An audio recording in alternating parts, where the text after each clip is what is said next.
Bonjour Teresa. Bonjour Marie.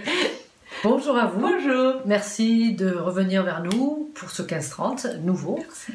Pour la deuxième saison, sur Palo Alto, mais surtout sur l'information. C'est un grand sujet vaste, qui a beaucoup d'entrées, et donc nous en avons pris quelques-unes. Alors aujourd'hui, vous allez pouvoir bénéficier d'une leçon extraordinaire. Comment construire de fausses informations? Ah ah, C'est ça? Oui, tout à fait. Pas bien, hein?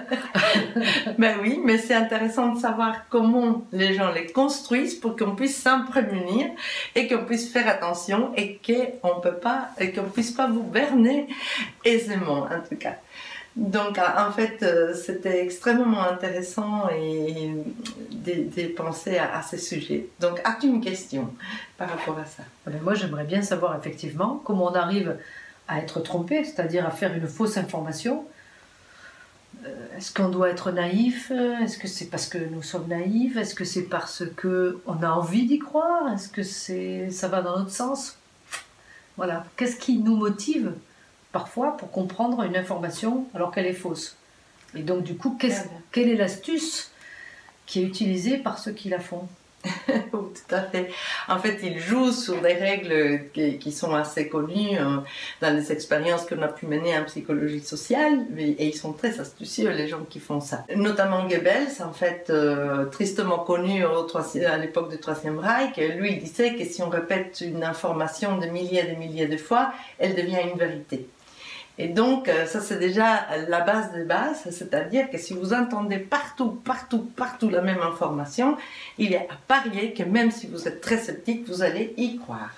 Trop d'infos, ça veut dire que là, ça ne peut être que vrai. Voilà, c'est ce qu'on dit, il n'y a pas de fumée sans feu. Et ben, je vous dis, on peut avoir beaucoup de fumée sans feu. Quand on va passer les informations, en tout cas sur des sujets qui étaient traités, et quand je demande à des amis sur des sujets dont ils sont des spécialistes, on peut inventer et dire énormément de choses. Alors, une manière très particulière et intéressante, en fait, de construire l'information, c'est celle qu'utilise évidemment Donald Trump. Il est un expert en la matière, et je vous invite même à suivre John Oliver, qui explique d'une manière extraordinaire, avec des documentaires, etc., la manière dont Donald Trump il crée cette information. Et en gros, vous voyez, il dit quelque chose, et à ce moment-là, tout le monde est effaré, parce que c'est quelque chose d'incroyable, de fou. On se demande d'où est-ce qu'il tire cette information complètement dingue. Et tout le monde commence à dire « Trump a dit, Trump a dit, Trump a dit, Trump a dit ». Et donc, qu'est-ce qui se passe? C'est que quand vous lisez les informations, vous allez voir partout qu'il a dit cette chose-là. Et qu'est-ce qui va vous rester? Ce qui va vous rester, c'est le fait que cette information, vous l'avez lue 20 fois, 10 fois, 15 fois, et même des gens, des collègues, etc., vont te dire, est-ce que tu te rends compte de ce qu'il a dit, etc. Et il y a un moment, vous voyez, 5-10 jours après, où vous entendez de retour l'information. C'était extraordinaire. Il y a même une femme qui était prise à la télévision en disant, mais tous les journaux en parlent, et des millions de gens en parlent de ça, il est évidemment vrai ce qui est dit. Alors que non. Et alors qu'absolument pas. Il n'y a aucun fondement, il n'y a aucune raison de dire ça. Donc c'est le fait de pouvoir avoir, comment est-ce qu'on pourrait dire, suffisamment de mauvaise foi ou suffisamment de...